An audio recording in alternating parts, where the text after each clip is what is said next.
The smell hit me first, yeast and butter mingling with something darker, richer.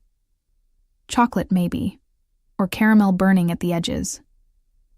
I pushed open the glass door of Marcello's bakery, and the little bell above chimed, a sound so ordinary it almost made me forget the weight pressing against my chest. Almost. "Mama, look!" Danny's voice pierced through my fog, high and excited.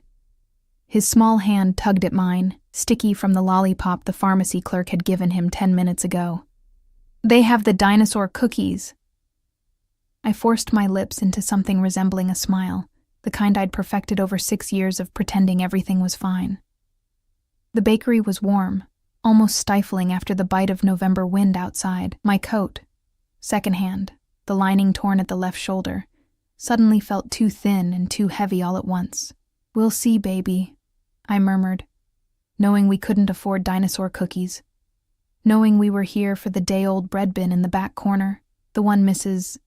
Marcello saved for customers like me. Customers who counted pennies, customers who wore shame like a second skin.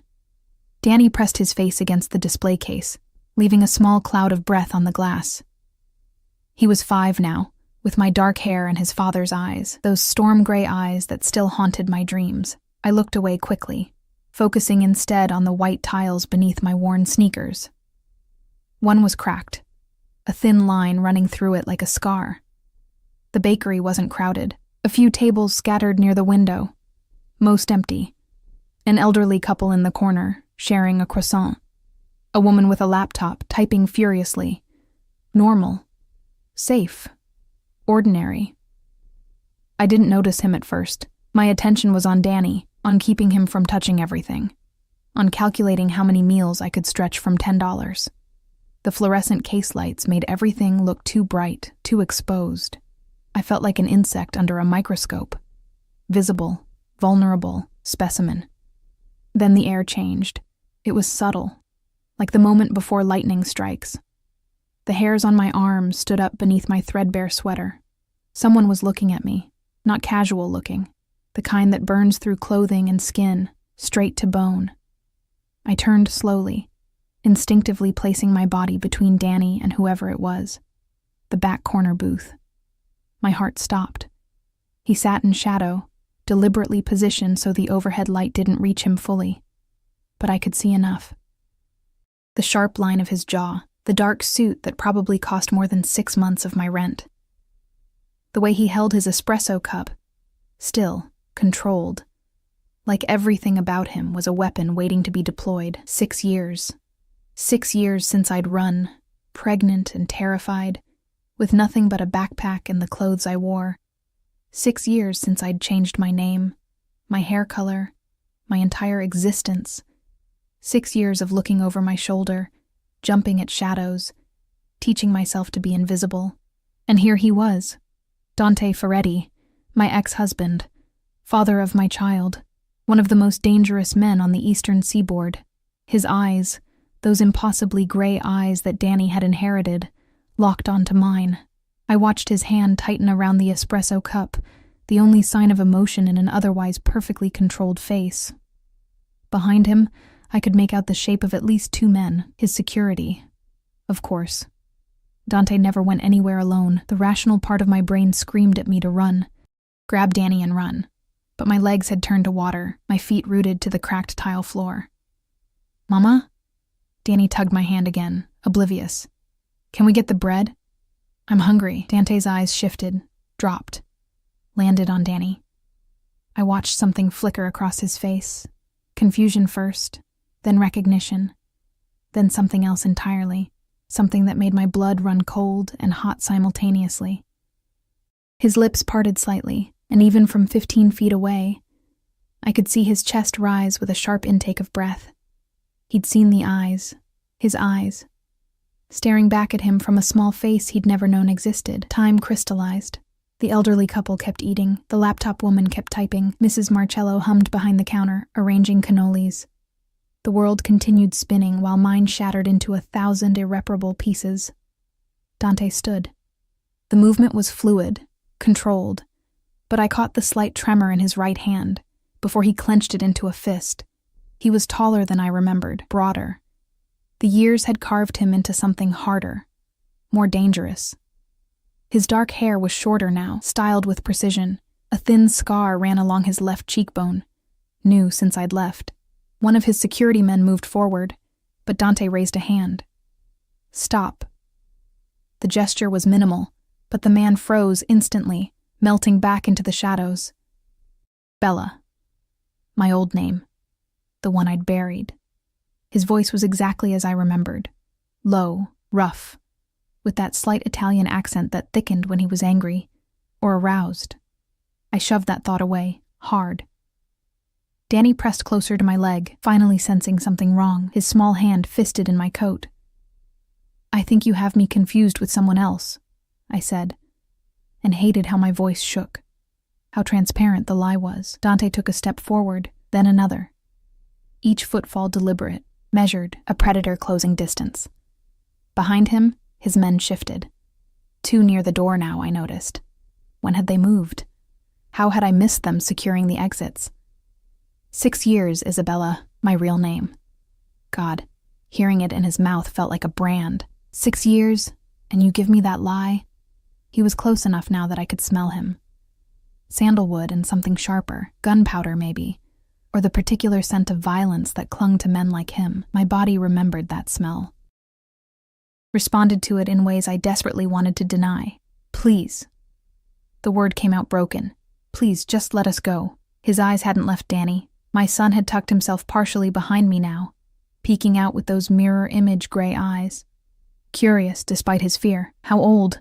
Dante asked, but he already knew. I could see him calculating, counting backward. I said nothing. Isabella. Sharper now. A command. How old is he? 5. Danny answered for me, his voice small but clear. I'm 5.5, actually. My birthday was in June. I felt Dante's control slip.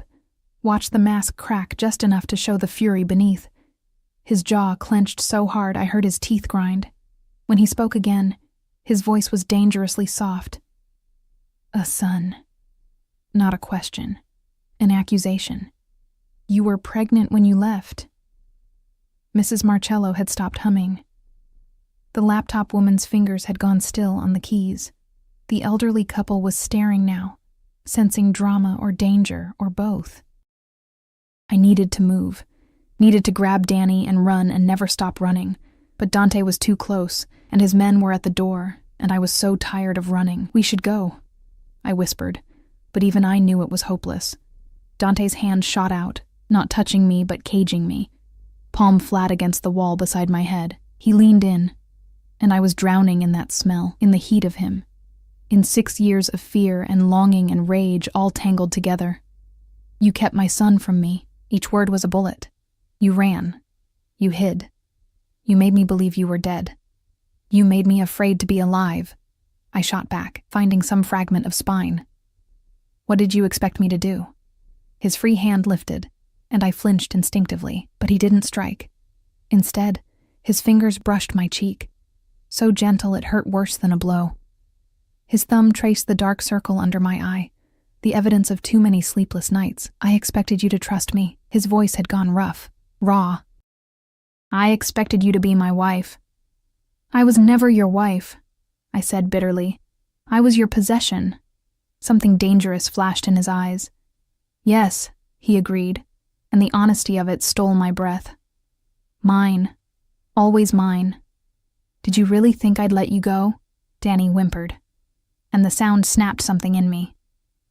I shoved at Dante's chest, useless, like pushing a wall. But it made my point. You're scaring him. Dante's eyes dropped to Danny again, and I watched him visibly force himself to step back, to give us space, but his hands were shaking now, fine tremors running through powerful fingers. What's his name? A different tone. Softer. Dangerous in a new way. Danny. I pulled my son against me, wrapping my arms around his small body. Daniel. After your father. Dante's voice held something I couldn't identify. You gave him your father's name. Before I could respond, the bell above the door chimed. A man entered. Expensive suit, cold eyes, moving with the particular grace of professional violence. He headed straight for Dante, leaning close to whisper something. I watched Dante's expression harden, watched him glance at the window, at something or someone outside. When he looked back at me, his face had transformed into the mask I remembered. The Don, the boss, the man who controlled empires built on blood and fear. We're leaving. Not a request. He gestured to his men. Secure the car. Clear the street. We're not going anywhere with you, I said, hating how weak I sounded. Dante's smile was sharp enough to draw blood. Isabella, my love, my wife who ran away with my child. He stepped close again, his hand curling around my jaw, possessive, claiming, you have two choices. Come with me now, willingly, and we'll discuss this like civilized people, or I carry you both out of here and we discuss it my way. That's kidnapping. That's family. His grip tightened fractionally. That's my son you've been hiding. That's my blood running through his veins. Did you really think I wouldn't move heaven and hell to get him back? To get you back? The way he said you made my skin prickle, like I was the prize, like Danny was secondary. Mama? Danny's voice was scared now, really scared. I looked down at my son, this beautiful, innocent child who knew nothing of his father's world, who I'd worked so hard to protect from violence and darkness and the weight of a family name that drowned more men than it saved. Then I looked back at Dante, saw the obsession burning in those gray eyes, the possession, the absolute certainty that we belonged to him, had always belonged to him, would forever belong to him, and I knew, with horrible clarity, that running was no longer an option, that the moment he'd seen Danny's eyes, my freedom had ended, again. If I come, I said slowly, you swear he stays safe. You swear you won't let your world touch him. Dante's expression shifted, surprise, maybe that I was negotiating. He's my son. I would die before I let anything harm him. Your world harms everything it touches. Then I'll change my world, said with such conviction I almost believed him. Almost. His hand moved from my jaw to the back of my neck, fingers tangling in my hair the way they used to. The gesture was intimate, possessive, terrifyingly familiar. Come home, Isabella. You've been cold and hungry and scared for 6 years. Let me fix it. Let me take care of you both. His voice dropped to a whisper only I could hear. Let me show you what you've been missing. Before I could answer, his phone buzzed. He glanced at it, and his face went deadly. We need to move, now. He looked at one of his men. Marco, bring the car to the back. Clear the... The window exploded. Glass rained down like deadly snow. I felt Dante's body slam into mine, driving me backward as the sound of the explosion registered. Sharp, brutal, real. We hit the floor hard, his weight crushing me, protective and suffocating all at once. Danny! I screamed, but the sound was swallowed by chaos. Gunfire. Actual gunfire. The sharp crack, crack, crack of bullets tearing through the bakery. I heard Mrs. Martello shrieking, the laptop woman sobbing, the shattering of more glass. Dante's men were returning fire, their weapons appearing from nowhere. And suddenly, the cozy neighborhood bakery had transformed into a war zone. Stay down, Dante growled against my ear. His hand pressed my head into his chest, the other reaching for something at his back. A gun. Of course he had a gun. My son. Where's my son? I thrashed beneath him, panic obliterating rational thought. Marco has him. Behind the counter. Safe. His voice was utterly calm, like this was normal. Like our child wasn't cowering in a bakery while bullets flew overhead. Another explosion, closer this time. The front door blew inward, smoke billowing through the opening. I couldn't see anything, just shapes moving through the haze. The acrid smell of gunpowder burning my throat, making me cough. Dante shifted, rising to his knees while keeping me pinned with one arm. I heard him fire. Once, twice, 3 times. Methodical. Precise. Somewhere in the smoke, someone screamed. East exit now! He barked at his men. Then, to me, can you run? I nodded, though I wasn't sure my legs would hold me. He hauled me up with one hand, the other keeping his weapon trained on the smoke-filled entrance. Through the chaos, I could see Marco, the man who'd whispered to Dante earlier, crouched behind the counter with Danny clutched against his chest. My son's face was buried in the stranger's suit jacket, his small body shaking. "Cover!" Dante shouted, and suddenly we were moving. He pulled me through the bakery, navigating the destruction with the ease of someone who'd done this 1,000 times. We vaulted over an overturned table, glass crunching under our feet. Behind us, I heard more gunfire, more shouting in Italian, sharp, angry commands I couldn't understand.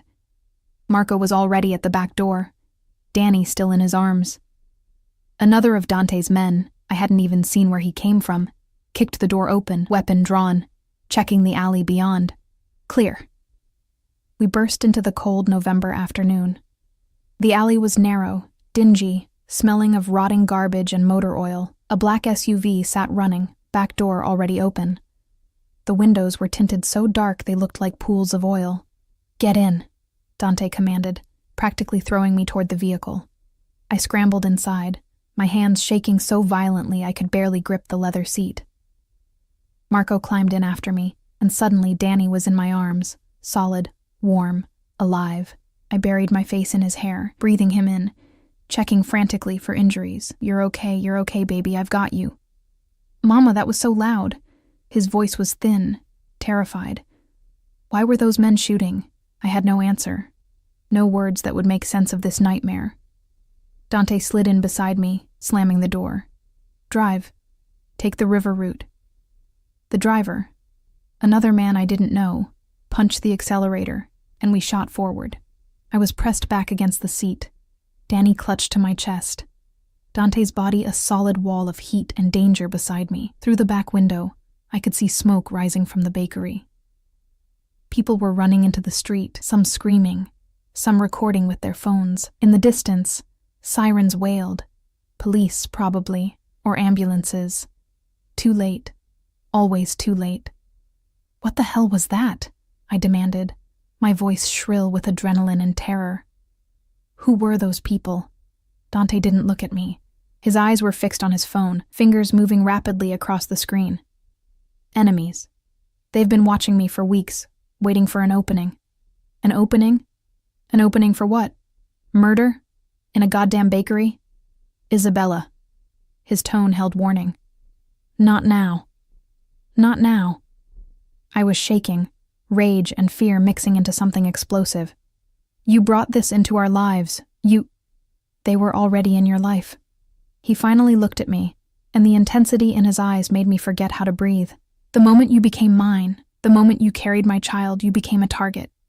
Running didn't change that. Hiding didn't change that. It just made you vulnerable. I wanted to scream. Wanted to hit him.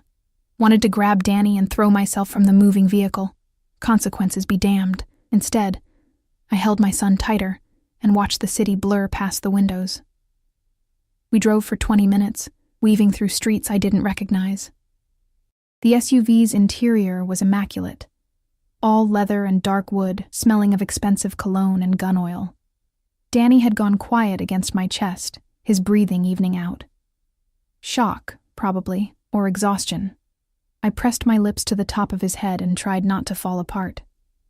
Eventually, we turned onto a private drive. Trees lined both sides, tall, dense, deliberately positioned to hide whatever lay beyond. The SUV slowed as we approached a gate. Iron, at least 12 feet high, with security cameras mounted at intervals. The gate swung open without us stopping. We rolled through, and I caught glimpses of men positioned in the shadows. Guards. Armed guards protecting whatever fortress Dante had built. The house, if you could call it that, appeared gradually through the trees. It was massive, all stone and glass. Modern lines mixed with old-world architecture. 3 stories at least, sprawling across manicured grounds that probably cost more to maintain than I earned in a year. My chest tightened. This was his world. Power.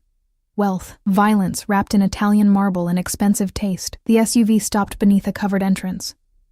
Dante was out before the engine died, pulling open my door, reaching for Danny. "I'll carry him," he said. And it wasn't a request. I hesitated, every instinct screaming not to let my son go. But Danny was heavy in my arms, and I was shaking with exhaustion, and Dante's hands were already sliding beneath my boy's small body. Danny stirred as Dante lifted him. Those gray eyes, identical to his father's, blinking open with confusion. "Mama?" "I'm right here, baby." I scrambled out of the SUV, staying close. Dante held Danny with surprising gentleness, supporting his head, adjusting his grip when Danny's legs dangled awkwardly. For just a moment, watching them together, my son and the man I'd fled, something in my chest cracked. They looked right together, undeniably connected. Same eyes, same stubborn set to the jaw, same way of tilting their heads when confused. "Come," Dante said quietly, and walked toward the entrance. I followed because there was no other choice. Inside, the house was even more overwhelming. The foyer alone was larger than my entire apartment.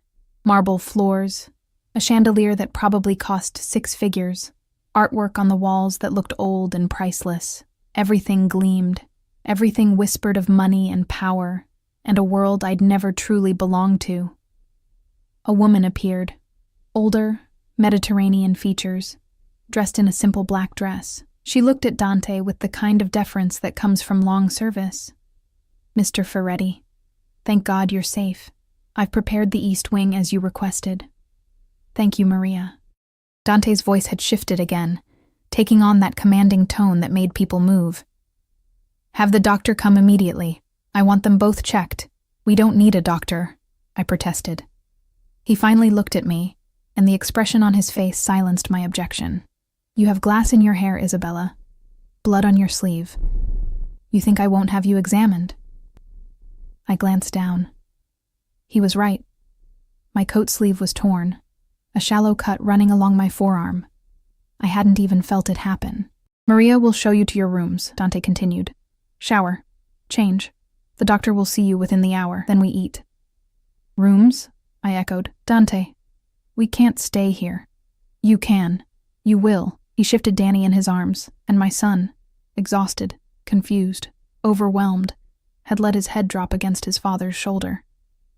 The gesture was so natural, so trusting, it made my throat close.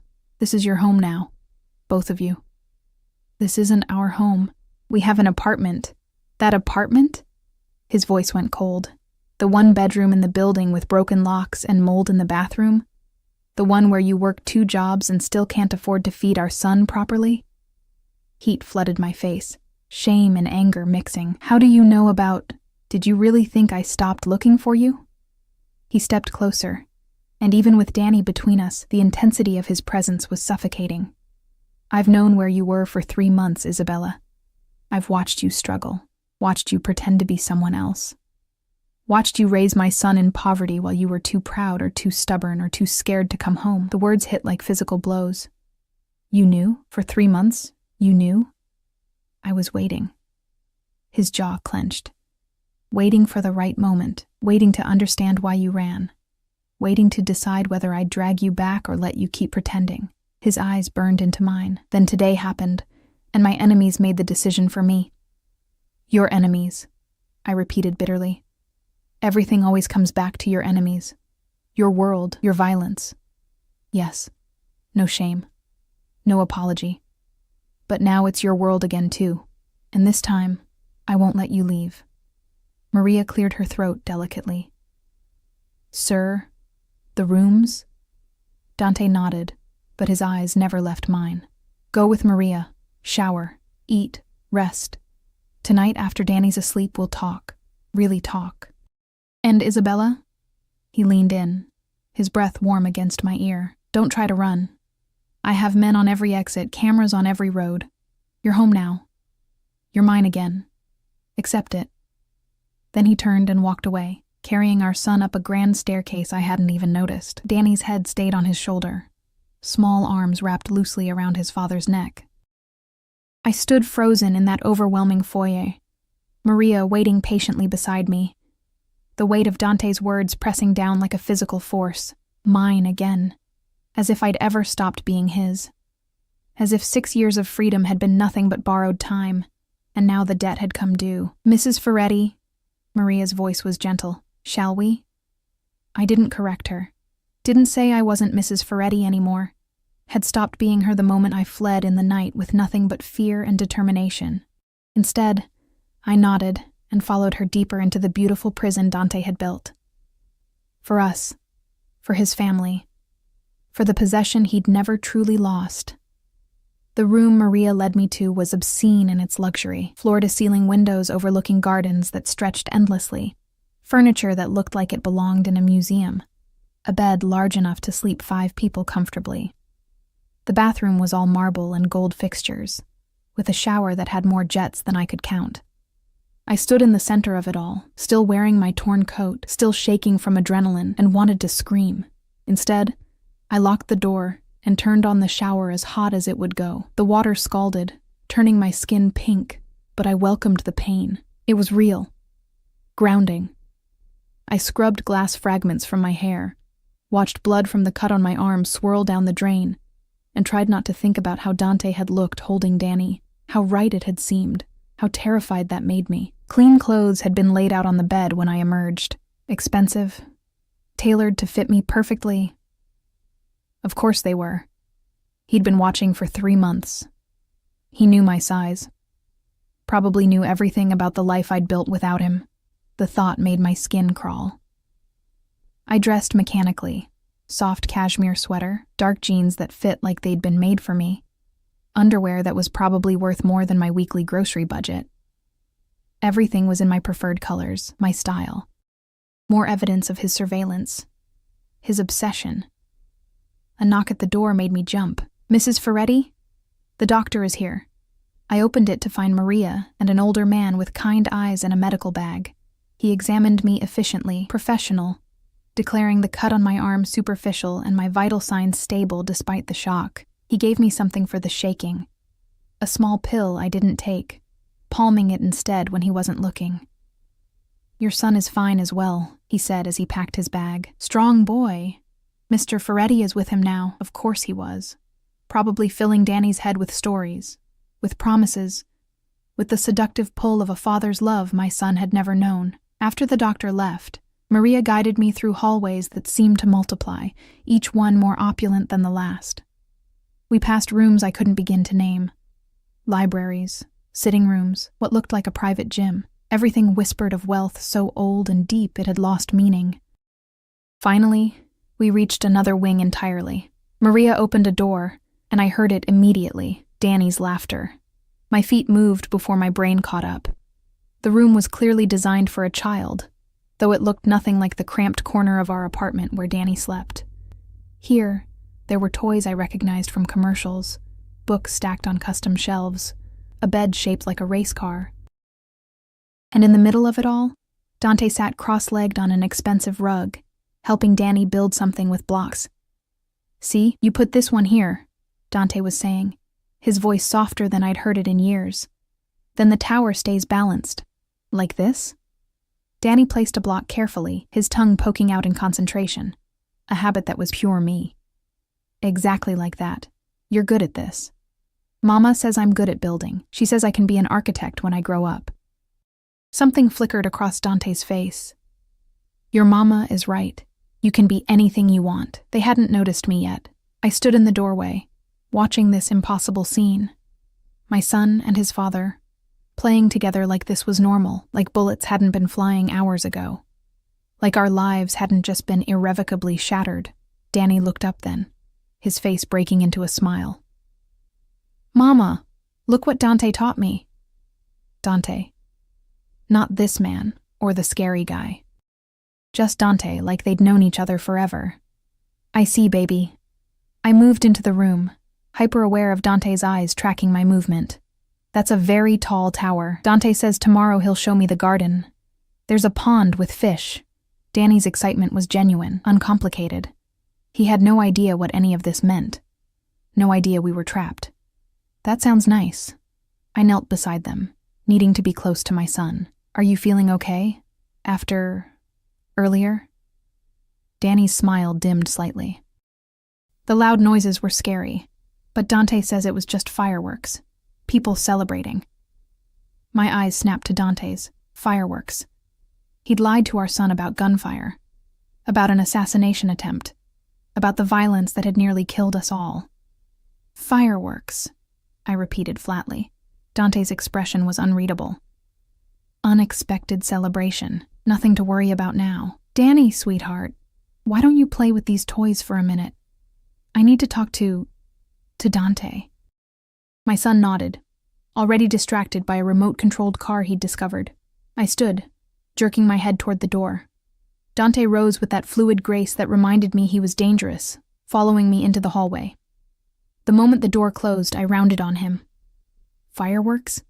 You told him it was fireworks? What would you have me say? His voice was level, controlled. That his father's enemies tried to murder us in a bakery? That he'll never be safe because of who I am? He's 5 years old, Isabella. Exactly. He's 5, and you've already dragged him into your nightmare, our nightmare. He stepped closer, backing me against the wall. The moment you conceived him, he became part of this world, my blood, my legacy, my responsibility. He's not your legacy. He's a child. He's my son. The words were fierce, possessive. Mine. And I will protect him with my life, do you understand? Every man in this house would die before they let harm touch him. Can you say the same about that apartment? About your waitressing job where drunk men corner you by the bathroom? About walking home alone at night through streets I wouldn't let my enemies traverse? His words struck too close. There had been incidents. A customer who'd grabbed my wrist, a man who'd followed me 3 blocks before I ducked into a convenience store. Small violences I'd accepted as the price of freedom. At least there I was free, I whispered. Free? He laughed. But there was no humor in it. You were barely surviving, working yourself to exhaustion, feeding our son pasta 3 nights a week because you couldn't afford more. That's not freedom, Isabella. That's suffering.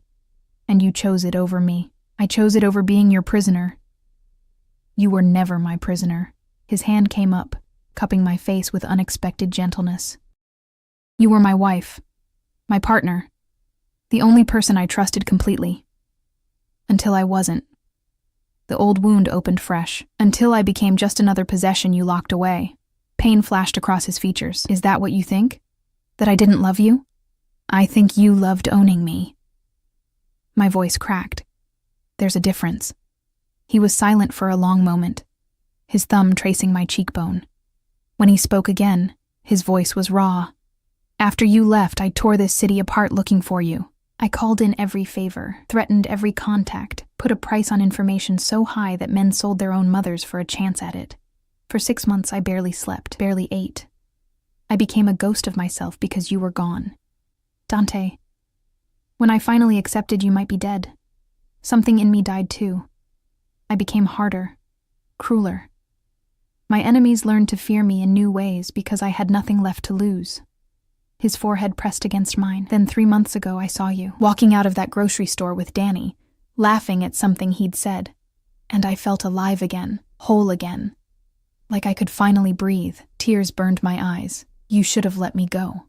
Never. The word was absolute. I would burn this entire world down before I let you go again. That's not love. That's obsession. Yes. He didn't even try to deny it. I'm obsessed with you. I was obsessed with you the moment I met you. Some waitress who spilled coffee on my suit and apologized with fire in her eyes instead of fear. I was obsessed when I married you. I'm obsessed now, and I will be obsessed until I stop breathing. His intensity was overwhelming, terrifying, and somewhere deep inside, thrilling in a way I desperately wanted to deny. This won't work, I said weakly. We can't go back. We're not going back. His hand slid to my waist, pulling me closer. We're starting over. But this time, you'll see what I should have shown you before. This time, I'll prove that I can give you everything. Safety, comfort, a father for our son. Everything except freedom to leave. That's the only thing I want. Liar. His lips brushed my ear. If that were true, you wouldn't be trembling right now. You wouldn't have that flush on your cheeks. You wouldn't remember what it was like between us. I did remember. God help me. I remembered everything. The passion that had consumed us both. The way he'd made me feel desired, protected, cherished. Right up until I'd felt suffocated instead. Danny needs stability. I tried, grasping for any argument. Not this chaos. Danny needs his father. He needs a home where he's safe, where his mother isn't exhausted, where he can have dinosaur cookies whenever he wants them. Dante pulled back just enough to meet my eyes. Stay. Give me a chance to prove I can be what you both need. And if I refuse? His smile was sad. Then I keep you here anyway, but I'd rather you chose us. A sound from Danny's room, something falling, followed by his little voice calling, "I'm okay," broke the tension. I moved to check on him, but Dante's hand on my arm stopped me. There's something else you need to know. His expression had shifted, becoming more guarded. The attack today wasn't random. They targeted me because of a shipment, weapons that went missing 3 months ago. The same weapons your friend Marco stole before he disappeared. My blood went cold. Marco didn't steal anything. Isabella. His voice was gentle but firm. Marco worked for me. He stole 50 military-grade weapons and sold them to my enemies. Then he vanished. His wife, your friend Sarah, came to me, begging for mercy, claiming she knew nothing. Sarah. Sweet, pregnant Sarah, who'd helped me find an apartment, who'd watched Danny when I worked double shifts, who'd disappeared 2 weeks ago without a word. Where is she? I demanded. What did you do to her? Nothing. I gave her money and told her to run. She was innocent. I could see that. But Marco. His jaw tightened. Marco betrayed me, and betrayal in my world has only one consequence. You killed him. I did what had to be done. No remorse. No apology. Just cold fact. I felt sick. Sarah had lost her husband. Her baby would grow up without a father. All because of this world, this violence that touched everything like acid. This is why I ran, I whispered. This is why I took Danny and never looked back. Because this is what you are, what you do. Yes. He didn't flinch from the accusation. This is what I am, and you knew that when you married me. The difference is, now I'm willing to shield you from it. Keep you separate. Let you and Danny live without seeing the darkness. We're already drowning in it. No. His grip tightened. You're protected by it. Every man who might have hurt you, every threat that might have touched our son, I eliminated them before you even knew they existed.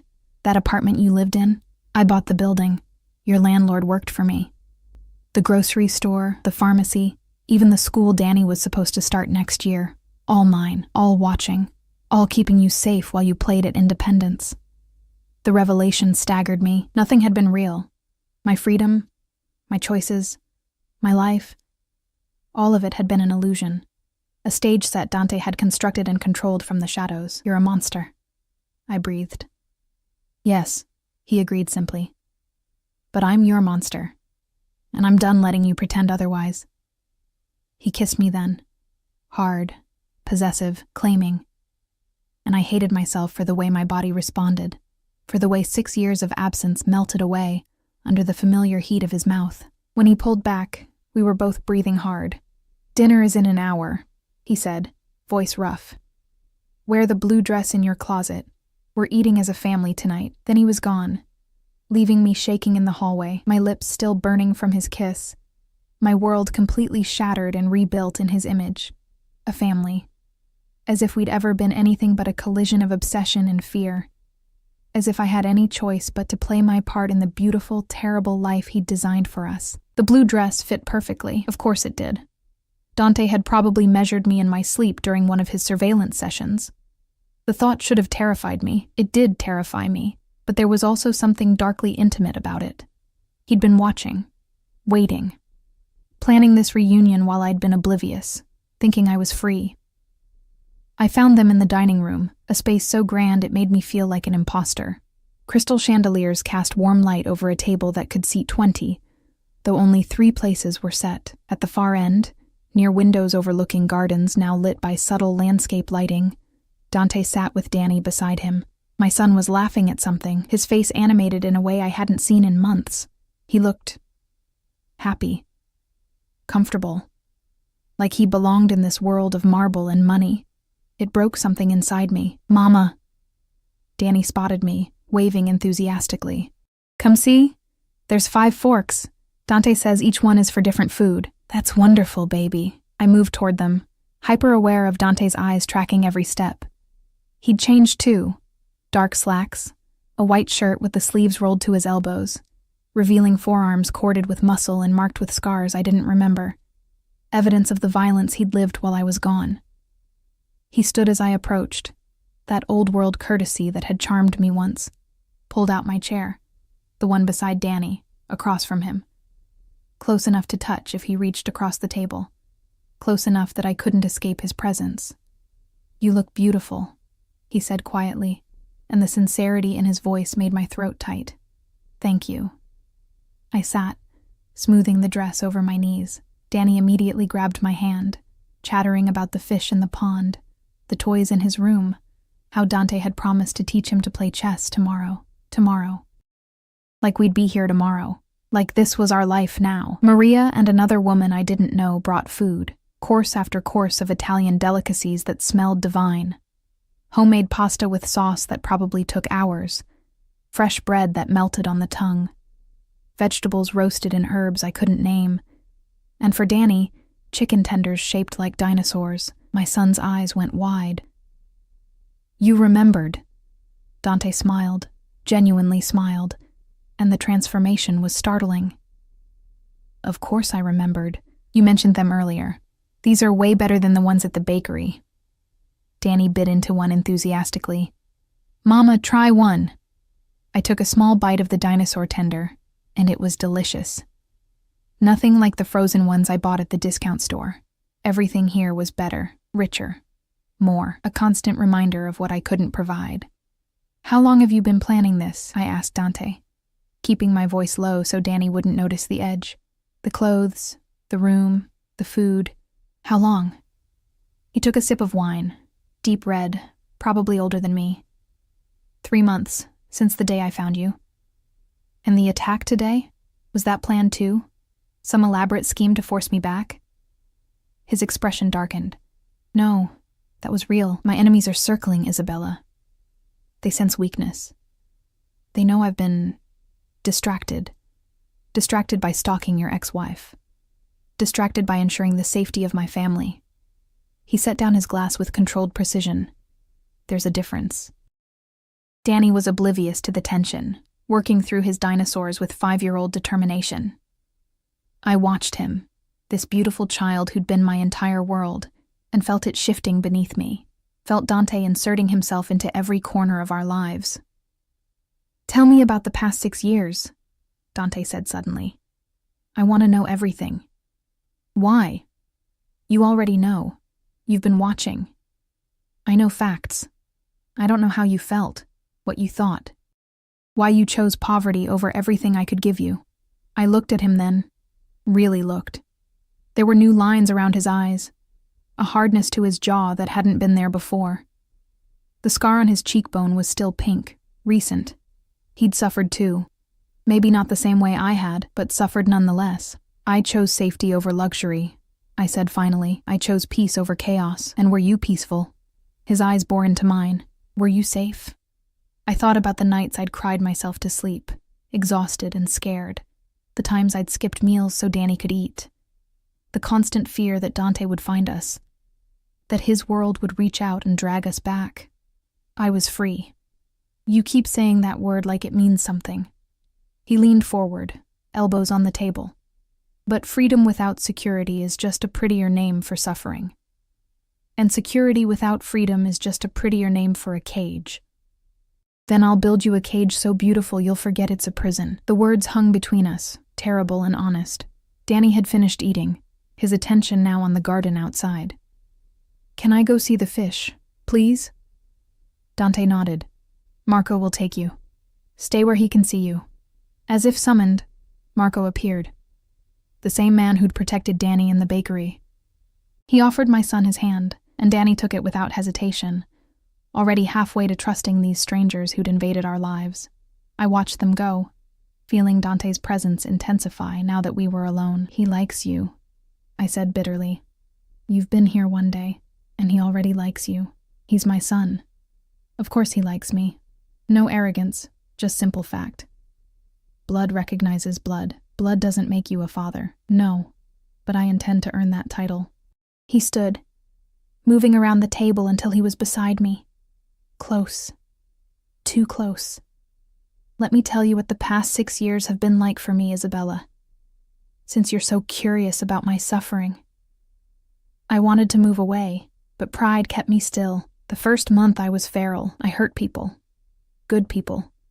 Because I needed someone to blame. I turned this city inside out looking for clues. When I found nothing, I assumed the worst. That you were dead. That someone had taken you to hurt me. His hand came to rest on the back of my chair, caging me without touching. Month 6, I held your memorial. Spoke words I didn't believe because some part of me knew you were alive. I could feel it. But I went through the motions because everyone expected me to move on. Dante. Year 2, I became someone I didn't recognize. Colder, more ruthless. My enemies started calling me Il Fantasma, the ghost, because I moved through their ranks like death itself. I eliminated threats with efficiency that would have horrified the man you married. His voice had gone rough, heavy with memory. Year 4, I started seeing you everywhere. In crowds, in cars passing by. I'd chase these ghosts, these women who look nothing like you, because I was losing my mind. My associates staged an intervention, told me I needed to let you go. I broke 3 of their ribs and continued searching. I closed my eyes, not wanting to hear this, not wanting to feel sympathy for the man who'd trapped me. Then 3 months ago, I saw him first. Danny, walking out of that grocery store with dinosaur fruit snacks. And I knew. I knew before I even saw your face. That was my blood. My son. And you'd kept him from me. His hand moved to my chin, tilting my face up, forcing me to meet his eyes. I wanted to rage, to drag you both back immediately, to punish you for every day I'd missed, every milestone I wasn't there for. But I waited. Watched. Tried to understand why you'd run. And do you know what I realized? I couldn't speak. Could barely breathe. I realized I'd never actually asked you to stay. I'd assumed your compliance, assumed your love. I'd given you luxury and protection, but never partnership, never choice. I'd made you my wife without ever asking if you wanted to be. Tears blurred my vision. You're doing the same thing now. You haven't asked. You've just taken. Because this time, I can't risk you saying no. His thumb wiped away a tear that had escaped. This time, the stakes are too high. Danny needs both his parents. And I need you. I've always needed you. More than I need air. That's not love, Dante. That's desperation.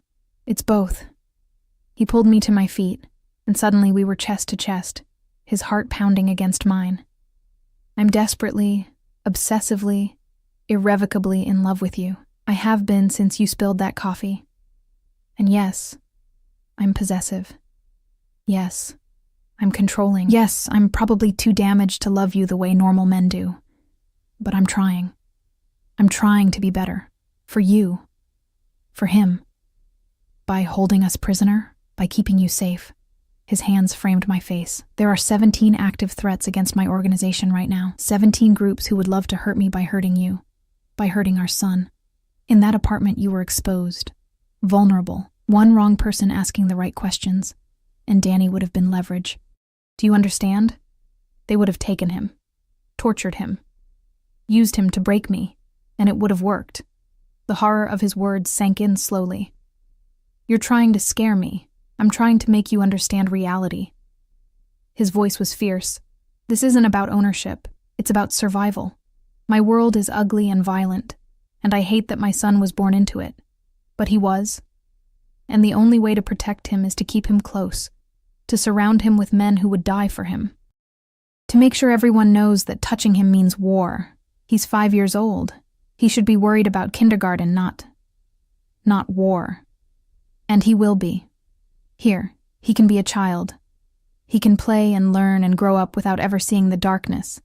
But out there, he gestured toward the windows. Out there, he's a target, a weakness, the son of a man with too many enemies. I wanted to argue, wanted to find holes in his logic.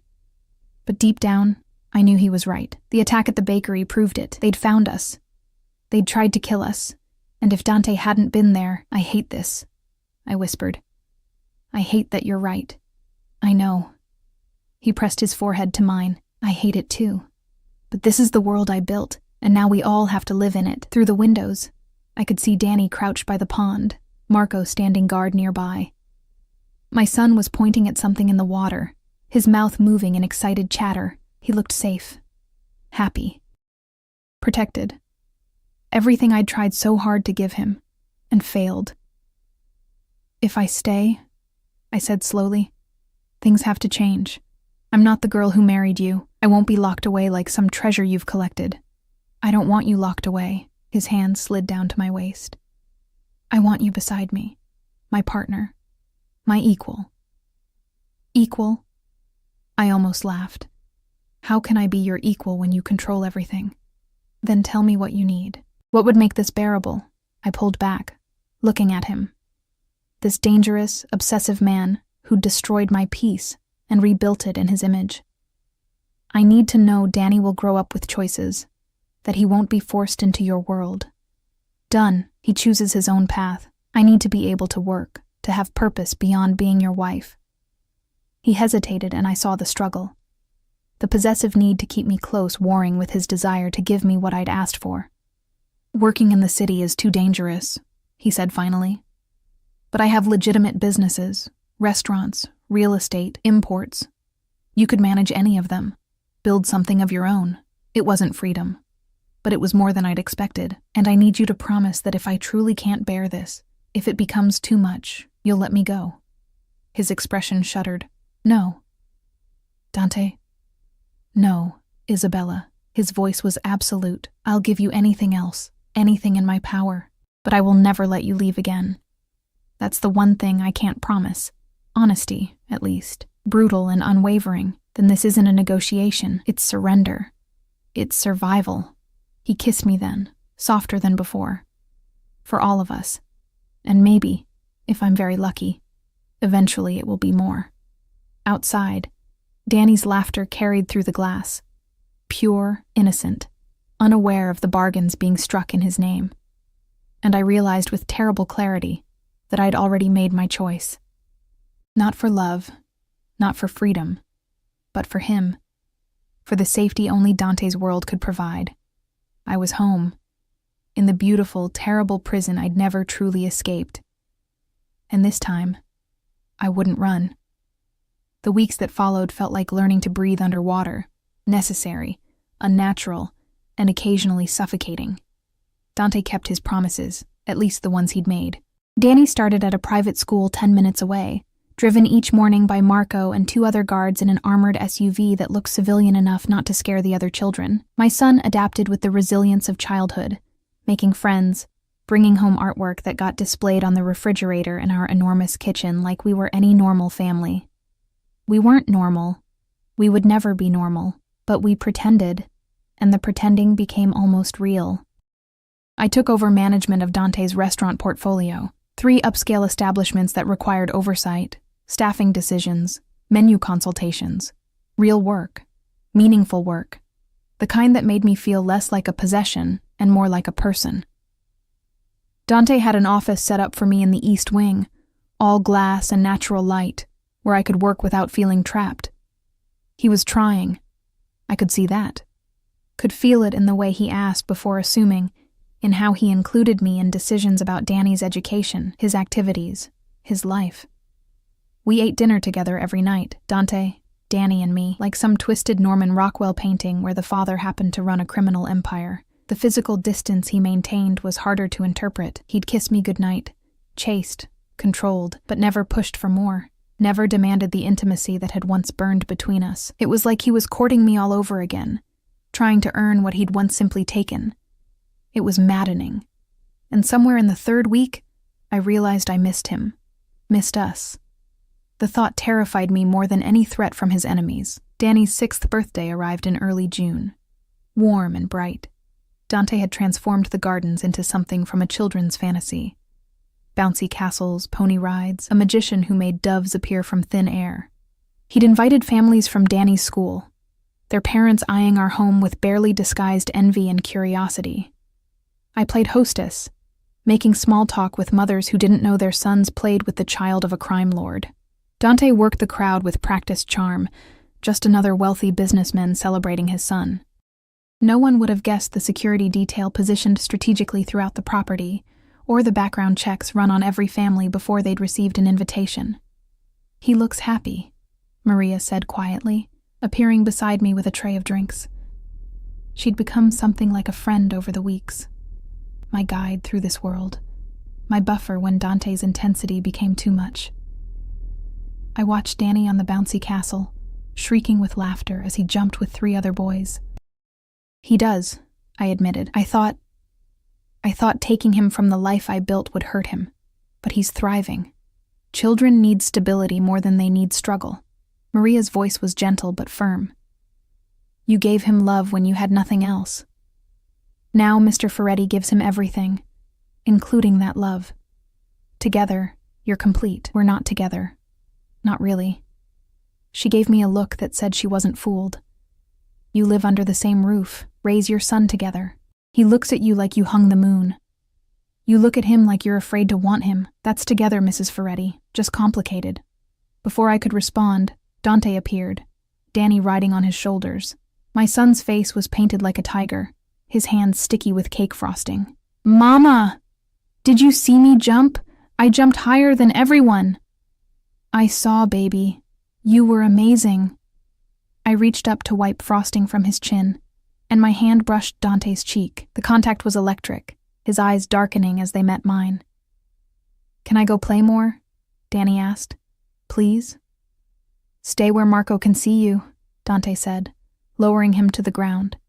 Danny took off running, and we were left standing close, the party swirling around us. "Thank you," I said quietly. "For this. For making his day special. He's my son. I'd give him the world." His hand found the small of my back, familiar and possessive. "I'd give you both the world. You already have." Something shifted in his expression. Have I? Or have I just built a prettier cage? The honesty startled me. "I don't know anymore. The lines are blurry. Isabella." He turned me to face him fully, oblivious to the parents watching us with interest. "I need to tell you something. There's been a development." My stomach dropped. "What kind of development?" "The men who attacked us at the bakery. I found them. All of them." His voice was calm, but I could see the violence lurking beneath. "They're no longer a threat. You killed them. I protected my family. No remorse. But in the process, I discovered who hired them, who's been orchestrating the attacks against my organization." He paused, and I knew I wasn't going to like what came next. "It was Romano, Vittorio Romano, my former associate, your friend Sarah's husband, Marco's cousin." The ground tilted. "But Marco is dead. You said—" "I said I handled the betrayal. I didn't say I killed him." Dante's jaw tightened. "Marco disappeared after stealing from me. Went underground. I assumed he'd run, maybe fled the country. But he's been here the entire time, working with Romano to dismantle everything I've built. Why are you telling me this? Because tomorrow I'm ending it. Romano, Marco, everyone connected to this conspiracy. And I need you to know why. Need you to understand that this isn't about power or pride. It's about eliminating the threat to our family. Our family." As if Danny and I had fully integrated into his world, his life, his violence. "You're asking for permission." "No." His thumb traced my jaw. "I'm asking for understanding. There's a difference." I looked past him, at Danny playing in the garden, at the normal suburban families celebrating my son's birthday, at the beautiful illusion we'd constructed, and I realized that Dante was right. I did understand. Hated it, but understood it. "Will you be safe?" The question escaped before I could stop it. His smile was slight but genuine. "Worried about me, Isabella? Worried about Danny losing his father right after finding him. Liar." He leaned close, his breath warm against my ear. "You're worried about me. About us. Admit it." I pushed him back, heat flooding my cheeks. "Don't confuse concern with forgiveness. I'll take what I can get."